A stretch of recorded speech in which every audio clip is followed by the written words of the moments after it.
Oke, bismillahirrahmanirrahim. Assalamualaikum warahmatullahi wabarakatuh. Alhamdulillahirrahmanirrahim. Pada video kali ini kita akan membahas materi perekonomian dua sektor. Dari mata pelajaran ekonomi atau khususnya adalah ekonomi makro. Sebelum masuk ke materi, izinkan saya memperkenalkan diri. Nama saya Muhammad Dafa Gifari, mahasiswa Pendidikan Ekonomi Angkatan 2019, Universitas Pendidikan Indonesia. Jika teman-teman ingin mengenal saya lebih dekat, bisa mencarinya melalui Instagram yaitu dengan username Davalev. Juga jika teman-teman memiliki kritik dan saran yang ingin disampaikan, bisa melalui email yang tercantum. Tidak lupa juga, jika teman-teman masih memiliki pertanyaan ataupun apapun yang ingin ditanyakan, bisa melalui Instagram dan email yang tertera. Oke, kita masuk ke pembahasan pertama yaitu pengertian perekonomian dua sektor. Perekonomian dua sektor adalah perekonomian yang terdiri dari sektor rumah tangga dan perusahaan. Ini artinya dalam perekonomian ini tidak terdapat kegiatan pemerintah maupun perdagangan luar negeri. Jadi begitu ya teman-teman, karena ini dua sektor dan dua sektor itu adalah rumah tangga dan perusahaan.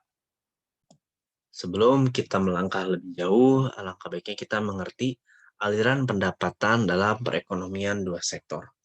Pertama, sektor perusahaan akan menggunakan faktor produksi yang dimiliki oleh rumah tangga, yaitu tenaga kerja. Nah, faktor produksi tersebut akan memperoleh yang namanya upah. Lalu, sebagian besar pendapatan atau upah yang diterima oleh tenaga kerja akan digunakan untuk konsumsi barang dan jasa yang dihasilkan oleh sektor perusahaan. Lanjut, sisa pendapatan rumah tangga yang tidak digunakan untuk konsumsi akan ditabungkan ke berbagai institusi keuangan. Lalu, pengusaha atau investor yang ingin melakukan investasi akan meminjam tabungan rumah tangga yang telah dikumpulkan oleh berbagai institusi keuangan yang nantinya akan diinvestasikan ke perusahaan. Jadi begitu ya teman-teman untuk siklus aliran pendapatan dalam perekonomian dua sektor. Sekarang kita masuk ke hubungan antara konsumsi dan pendapatan. Pertama, pada pendapatan yang rendah, rumah tangga akan mengorek atau menggunakan tabungan. Jadi pada waktu rumah tangga tidak memperoleh pendapatan atau nol, yaitu pendapatannya itu pendapatan disposable ya, pendapatan yang siap dibelanjakan. Nah, rumah tangga sendiri tetap perlu mengkonsumsi gitu ya. Misalkan di sini 125, artinya karena pendapatannya nol berarti akan mengorek tabungan menjadi tabungannya adalah minus 125. Eee, Hal tersebut karena rumah tangga harus terus mengkonsumsi, akhirnya mengeluarkan tabungan untuk membiayai konsumsinya. Yang kedua, kenaikan pendapatan akan menaikkan pengeluaran konsumsi juga. Nah, biasanya penambahan pendapatan ini akan lebih tinggi daripada pertambahan konsumsi. Kita lihat misalkan di sini pendapatannya adalah 100, naik ke 200, naiknya adalah 100. Dan konsumsinya juga akan ikut naik dari 200 menjadi 275. Yang ketiga, pada pendapatan yang tinggi, rumah tangga akan menabung. Nah, hal ini itu disebabkan pertambahan pendapatan akan selalu lebih besar dari pertambahan konsumsi. Maka pada akhirnya rumah tangga itu pun akan mampu menabung sebagian dari pendapatannya. Kita ambil contoh dalam tabel ini adalah ketika pendapatan 1.000, maka konsumsi adalah 875. Maka dari itu, sisa 125-nya akan ditabungkan oleh rumah tangga. Begitu ya teman-teman hubungan antara konsumsi dan pendapatan. Nah, sekarang kita masuk ke kecondongan mengonsumsi dan menabung. Dalam hal ini kita akan bertemu dengan 4 istilah. Yang pertama ada MPC, MPS, APC, dan APS. Yang pertama kita bahas langsung aja MPS, yaitu Marginal Propensity to Consume, atau dalam bahasa Indonesia adalah kecondongan mengonsumsi marginal. MPC ini menunjukkan perbandingan di antara pertambahan konsumsi dan pertambahan pendapatan. MPC dapat dihitung menggunakan rumus MPC sama dengan delta C dibagi delta Y. Nah, masih menggunakan tabel yang sama, kita akan mencoba menghitung MPC-nya. Nah, delta C ini adalah berarti perubahan C ya. Nah, kita lihat 125 ke 200 adalah perubahannya sebesar 75. Maka dari itu delta C-nya adalah 75. Lalu delta Y-nya adalah perubahan 0 ke 100 adalah 100. Jadi 75 dibagi 100 hasilnya adalah 0,75. Jadi MPC-nya adalah 0,75. Oke, yang kedua ada yang namanya MPS atau Marginal Propensity to Save. Condongan menabung marginal. MPS menunjukkan perbandingan di antara pertambahan tabungan dan pertambahan pendapatan. MPS sendiri dapat dihitung dengan rumus MPS sama dengan delta S per delta Y.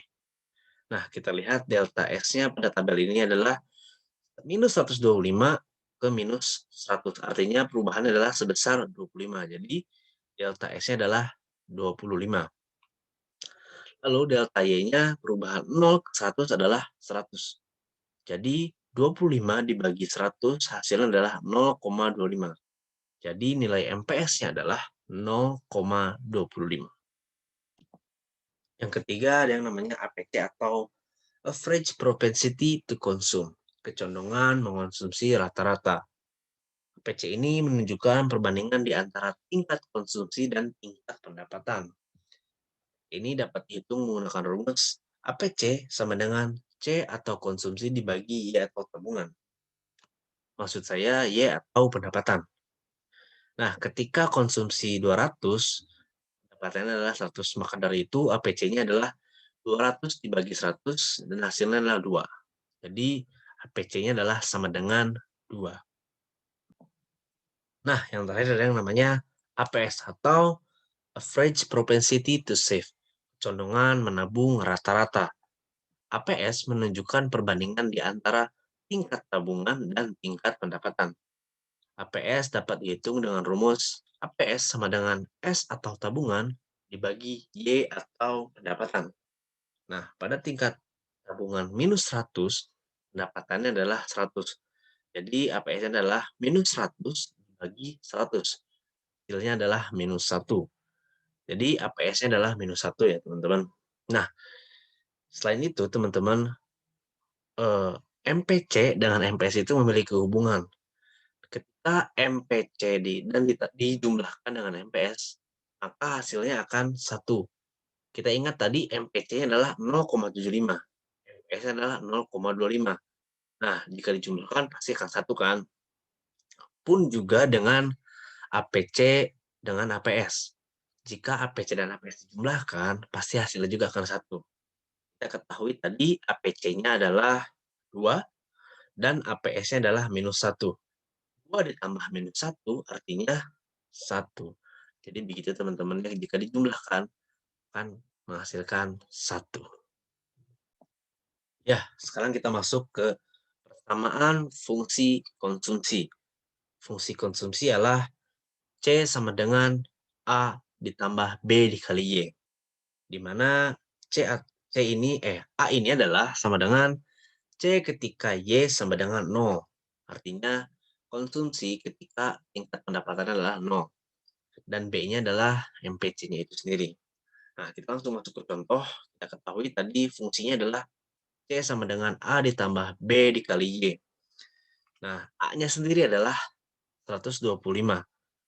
Konsumsi pada tingkat pendapatan 0.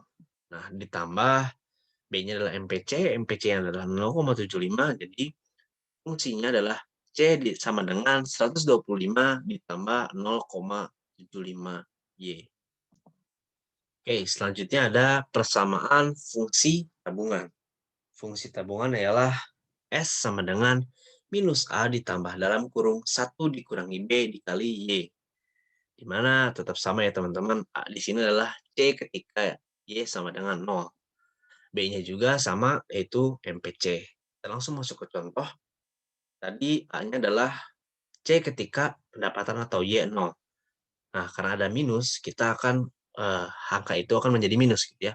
Jadi minus 125 ditambah 1 dikurangi B, B-nya adalah MPC, 1 dikurangi 0,75 dikali Y. Maka akan didapat hasil S sama dengan minus 125 ditambah 0,25 Y. Selanjutnya, bagaimana cara menghitung perekonomian dua sektor ataupun keseimbangan perekonomian dua sektor. Nah, cara menghitung adalah dapat menggunakan dua pendekatan. Pertama ada pendekatan pengeluaran, rumusnya adalah Y sama dengan konsumsi ditambah investasi atau C ditambah I. Yang kedua ada pendekatan suntikan bocoran. Pendekatan ini memiliki rumus S atau tabungan sama dengan I atau investasi. Ya, setelah kita mengetahui rumusnya, kita langsung akan praktek ya teman-teman. Inilah contoh menghitung keseimbangan perekonomian dua sektor. Yang pertama menggunakan pendekatan pengeluaran. Kita ketahui rumusnya adalah Y sama dengan C ditambah I. Soalnya fungsi konsumsi rumah tangga adalah C sama dengan 125 ditambah 0,75 Y. Sedangkan fungsi investasi adalah I sama dengan 100. Tentukanlah keseimbangannya. Kita tahu rumusnya Y sama dengan C ditambah I. Kita langsung masukin fungsi konsumsinya adalah 125 ditambah 0,75 Y ditambah I-nya adalah 100. Lalu 125 ditambah 100 hasilnya adalah 225. Nah, berarti Y sama dengan 0,75 Y ditambah 225. Kita pindah ruaskan 0,75-nya. Artinya Y dikurangi 0,75 Y artinya adalah 0,25 Y.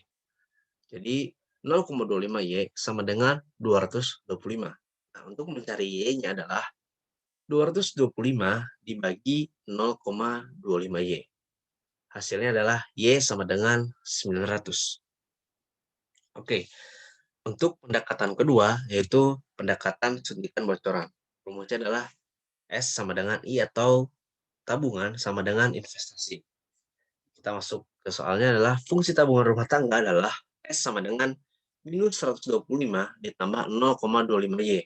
Sedangkan fungsi investasinya adalah I sama dengan 100. Tentukan keseimbangannya. Kita langsung masukin aja ya teman-teman ke rumus tadi. S sama dengan I. S-nya adalah minus 125 ditambah 0,25 Y. Sama dengan 100. Kita pindah ruaskan minus 125-nya ke kanan. Berarti 100 ditambah 125 artinya 225. Nah, untuk mencari Y-nya adalah 225 dibagi 0,25 Y. Dan akhirnya menghasilkan Y sama dengan 900. Perlu diingat teman-teman ketika menggunakan kedua pendekatan ini, hasilnya harus sama.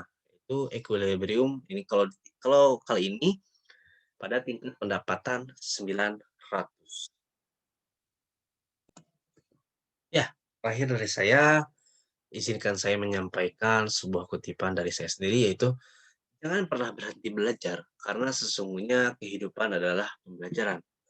Jika kamu berhenti belajar, maka kamu juga berhenti hidup.